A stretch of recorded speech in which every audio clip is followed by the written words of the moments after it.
When I got to the house, some stranger opened the door. My first thought was, who is he? Hi, I've never seen you here before, the man smiled. Nice to see you, Daddy Pig. He walked past me and went outside without ever telling me his name. Mummy Pig was sitting in her armchair. I asked, who was that? You don't need to worry. He came to look at your blueprints. He said you are friends. What's his name? Mummy Pig said nothing. She just turned the page. I stood there not understanding what was happening. The man seemed vaguely familiar to me, but I was too tired to think about it. I went to the bedroom and fell asleep. In the morning, I came to the office and kept thinking about that man. Why did he need my old blueprints? I used to work as a civil engineer, but I was laid off, and since then, I haven't touched them. Now I'm just an office worker. It was against company rules, but I opened the database stored in the office. It contained information about all the residents of the city.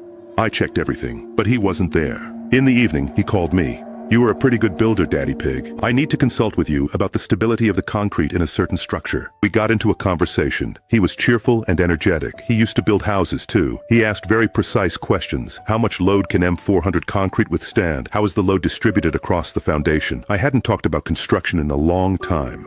We talked about an old office blueprint that had been lying in my room. I was very interested in talking about construction. He called me every day, constantly asking about my past projects, especially the tallest one, the very office building where I now work. On the first floor, there was a server with the largest database of citizens and some technical rooms. But then he suddenly said something strange. I suppose you enjoying your view from the very top floor. I never told him which floor I work on. Is he watching me? He never gave his name. I don't know where he lives or where he works now. He looks like an ordinary drifter, but I feel like he's hiding something serious. I needed to find out who he was. It was illegal, but I was worried about my safety. I got to work and waited until everyone went home. The thing was, my access didn't allow me to view the classified data and criminal case files stored there.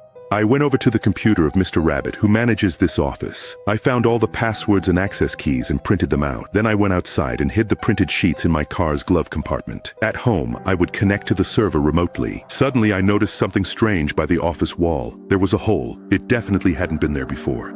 I jumped inside.